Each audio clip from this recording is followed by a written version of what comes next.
बिस्मिल्लाहिर्रहमानिर्रहीम। दोस्तों, आज की मेरी वीडियो अमेज़न सऊदी अरेबिया के दोस्तों के लिए है। मुझे सबसे ज़्यादा जो सवाल पूछे जाते हैं जिन दोस्तों की तरफ से, वो उनका ताल्लुक सऊदी अरेबिया की मार्केट प्लेस के हवाले से है कि वहाँ से ज़्यादातर सवाल यही होते हैं कि कैसे कंपनी रजिस्टर करते हैं, वैट कैसे रजिस्टर करते हैं, आया कि एलएलसी पे, एलटीडी पे हम लोग कर सकते हैं, नहीं कर सकते। ऐसे बहुत सारे सवाल हैं, तो उन पे मैं वीडियोज़ बना रहा हूँ। इससे पहले मैं वीडियो बना चुका हूँ कि आपको स्टेप बाय स्टेप बता चुका हूँ कि कौन से स्टेप्स आते हैं सऊदी अरेबिया में कंपनी रजिस्टर करते हुए। तो इस वीडियो में आपको बताऊंगा कि सऊदी अरेबिया में वैट कैसे रजिस्टर कर सकते हैं।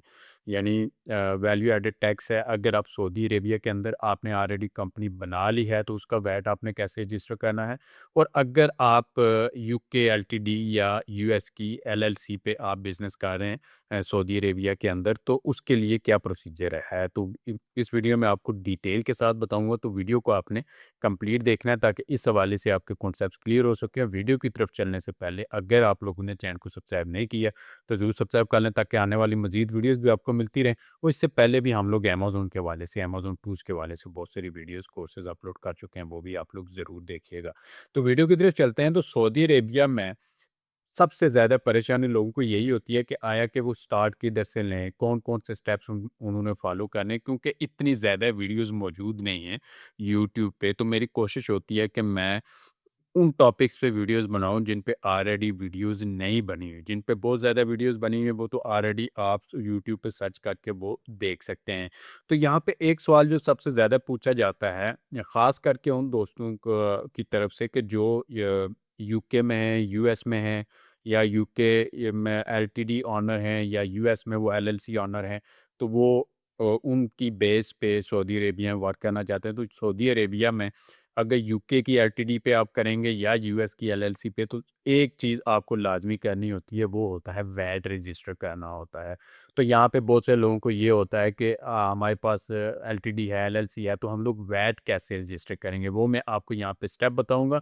मज़ीद नेक्स्ट आने वाली वीडियोज़ में मैं आपको कंप्लीट इसका, यानी कि कितनी फ़ीस लगती है, किस तरह के डॉक्यूमेंट्स लगते हैं, वो सारी मैं डिफरेंट डिफरेंट वीडियोस में अपलोड करता जाऊँगा, क्योंकि एक ही वीडियो में अगर मैं सब कुछ कवर करने की कोशिश करूँगा तो वो बहुत ज़्यादा लेंथी हो जाएगी। तो आज की वीडियो में आपको बताऊँगा कि स्टेप्स कौन से हैं वैट रजिस्ट्रेशन के हवाले से। इससे पहले वाली वीडियो में मैं आपको बता चुका हूँ कि कंपनी रजिस्टर करने के स्टेप कौन से हैं। तो सबसे पहले आपने मीसा से इन्वेस्टमेंट लाइसेंस लेना है कंपनी रजिस्ट्रेशन के लिए। उसके बाद आपने मिनिस्ट्री ऑफ कॉमर्स में अपनी कंपनी रजिस्ट्रेशन के लिए वहाँ पे एप्लीकेशन देनी है। वो एक्सेप्ट हो जाए, उसके बाद आपने वर्चुअल एड्रेस या लोकल एड्रेस अगर आपके पास वहाँ पे मौजूद है, आपका है, तो वो आपको चाहिए। और बैंक एक अकाउंट चाहिए। उसके बाद आपके पास आता है वैट का एक स्टेप आता है। तो इस वैट को यहाँ पे अगर ये वैट जो फोर्थ नंबर पे आ रहा है, यानी चौथे नंबर पे अगर ये आ रहा है, तो इससे पहले वाली जो आपकी रिक्वायरमेंट्स है ना, ये आपके पास होनी लाजमी है अगर आप वहाँ पे सऊदी अरेबिया के अंदर मौजूद है। यानी आपके पास मीसा का इन्वेस्टमेंट लाइसेंस और एलएलसी कंपनी, और उसके बाद वर्चुअल एड्रेस या वहाँ का लोकल एड्रेस जो फिजिकल है आपका, और उसके बाद सऊदी बैंक अकाउंट, ये आपके पास लाजमी होनी चाहिए। तो ये चीज़ें आपने फुलफिलमेंट कर ली। उसके बाद आपके पास आता है वैट रजिस्ट्रेशन का। लेकिन उसके बाद एक और सिनेरियो भी होता है कि अगर आप सऊदी अरेबिया के अंदर मौजूद नहीं है, आप यूएस में हैं, या यूएसए की एलएलसी की बेस पे कर रहे हैं, या यूके की एलटीडी पे बेस पे कर रहे हैं, तो उसका प्रोसीजर थोड़ा-सा डिफरेंट है। तो पहले हम लोग जाते हैं कि अगर आप सऊदी अरेबिया के अंदर आपने कंपनी रजिस्टर कर ली है, अगर आपने सऊदी अरेबिया के अंदर कंपनी रजिस्टर कर ली है, तो उसका वैट रजिस्टर करने के लिए आपके पास डॉक्यूमेंट्स होने चाहिए, यानी कमर्शियल रजिस्ट्रेशन सीआर आपके पास होना चाहिए, जो लाइसेंस आप बनाते हैं। और उसके बाद आपके पास वहाँ के बैंक अकाउंट एक होना चाहिए। ये 2 चीज़ें आपको लाज़मी रिक्वायर्ड होती हैं। उसके बाद आप क्या करते हैं, आप ज़ेडएटीसीए, यानी यहाँ पे वेबसाइट है, ज़कात टैक्स एंड कस्टम अथॉरिटी, ये सऊदी गवर्नमेंट की ऑफिशियल वेबसाइट है। इस वेबसाइट पे आप ओपन करेंगे और यहाँ पे आपको ये सर्विस, टैक्स सर्विस का यहाँ पे ऑप्शन मिलता है, और यहाँ पे वैट रजिस्ट्रेशन का ऑप्शन आपको मिलता है। इस पे आप क्लिक करेंगे तो यहाँ पर आपको गाइडलाइन में दी जाएँगी कि किस तरह आपने ये सारा कुछ फ़िल करना है। यहाँ पे वीडियो आपको स्टेप बाय स्टेप यहाँ पे मिल जाती है। कौन सी एलिजिबिलिटी क्या है, रिक्वायर्ड डॉक्यूमेंट्स क्या हैं, ये सारी डिटेल आपको यहाँ पे मिल जाती है। तो यहाँ पे आप ये सारा कुछ देख के तो स्टार्ट नाउ पे क्लिक करेंगे, यहाँ पे साइन अप अपना एक अकाउंट क्रिएट करेंगे, ईमेल, पासवर्ड वगैरह जो आप क्रिएट करते हैं, वो करके तो फॉर्म आएगा, वो फॉर्म आप फिल करेंगे जिसमें कंपनी रजिस्ट्रेशन की डिटेल्स आपको देनी होती हैं, तो और बैंक की डिटेल्स आपको देनी होती हैं, तो देंगे तो ईज़िली आपका वो एक्सेप्ट हो जाता है। तो यहाँ पे आपके पास ये चीज़ें अगर मौजूद हैं, कंपनी आपके पास लाइसेंस मौजूद है, बैंक अकाउंट मौजूद है, तो फिर आप इस वेबसाइट पे जाएँगे।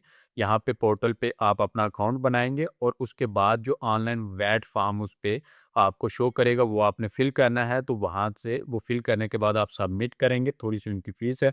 तो उसके बाद वो आपको व जब एक्सेप्ट हो जाएगा तो आपको आपका वैट नंबर यानी टीआरएन नंबर आपको मिल जाएगा, जो कि ऑलमोस्ट मेरे ख्याल में 14 डिजिट कोड होता है।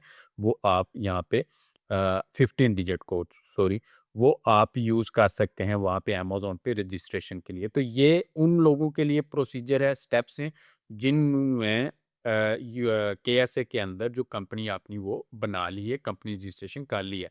अब जो लोग यूएस की या यूके की एलटीडी पे कर रहे हैं, तो उनका क्या सीन है? उनका ये है कि आपको कुछ ज़्यादा नहीं करना होता, आपको कुछ ज़्यादा नहीं करना होता।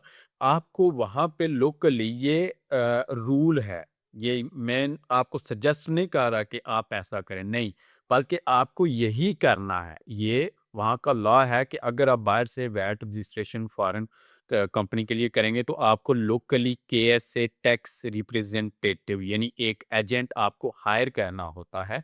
वो आपके बिहाफ पे नॉन रेजिडेंट जो आपका वैट है वो सारा कुछ फुलफिलमेंट करता है, वो आपके अकाउंट्स वगैरह मैनेज करता है, वो सारा कुछ आपकी दे के, तो वो आपके टैक्स के जितने भी लवाजमात हैं वही देखता है। तो ये आपके लिए ज़रूरी है।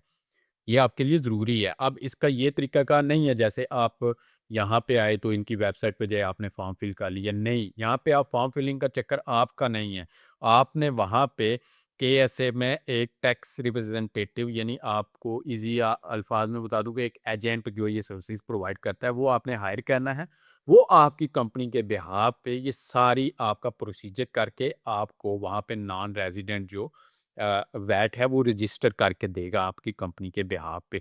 तो वो आप अपना जो अमेज़न के लिए वो यूज़ कर सकते हैं। तो ये चीज़ें ज़रूरी हैं। अब ये भी आप फाइंड आउट कर सकते हैं वैट रजिस्ट्रेशन के लिए टैक्स रिप्रेजेंटेटिव को गूगल पे सर्च करेंगे केएसए तो यहाँ पे आपको काफ़ी सारी वेबसाइट मिल जाएँगी जो कि आपने ये सर्विसेज़ प्रोवाइड कर रही हैं। यहाँ पे ये देखें, ये सबसे ऊपर ये एक वेबसाइट आ रही है, नीचे भी एक वेबसाइट आ रही है। ये काफ़ी सारी वेबसाइट्स अगर लोकली आपको कहीं भी आपका कोई बंदा वहाँ पे मौजूद है तो वो लोकली भी वहाँ से पता करवा सकता है कि कौन सा बंदा ये सर्विस प्रोवाइड कर रहा है। और अगर आप ऑनलाइन भी गूगल करते हैं तो यहाँ पे काफ़ी सारी वेबसाइट्स आपको मिल जाएगी, आप उनसे कांटेक्ट कर सकते हैं, आप उनसे पूछ सकते हैं कि आपको ये वाली चीज़ चाहिए, तो वो आपको गाइड कर देंगे, आप उनसे भी डील कर सकते हैं। तो ये प्रोसीजर था वैट रजिस्ट्रेशन का उन लोगों के लिए जिन्होंने ऑलरेडी केएसए में अपनी कंपनी रजिस्टर कर ली है और वहाँ पे वो मौजूद हैं, तो उनके लिए ये वाला प्रोसीजर है। और अगर आप यूएस की एलएलसी या यूके की एलटीडी पे बिजनेस कर रहे हैं अमेज़न में, तो फर्स्ट डे आपको वैट रजिस्टर करना होता है। तो उसके लिए आपको वहाँ पे लोकली टैक्स रिप्रेजेंटेटिव आपको हायर करना होता है, वो आपके बिहाफ पे जितने भी डॉक्यूमेंट्स वगैरह हैं वो रेडी करता है, अप्लाई करता है और उसके बाद आपको आपका वैट नंबर, टीआरएन नंबर वो लेके प्रोवाइड कर देता है। उम्मीद है कि इस हवाले से आपके कॉन्सेप्ट्स क्लियर हो गए होंगे। मज़ीद कोई भी क्वेश्चन आपके ज़हन में आता है, आप कमेंट करके मुझसे पूछ सकते हैं और अगर आपको वीडियो पसंद आई, वीडियो को लाइक करें, चैनल को सब्सक्राइब करें, अपने दोस्तों से भी इसको ज़रूर शेयर करें।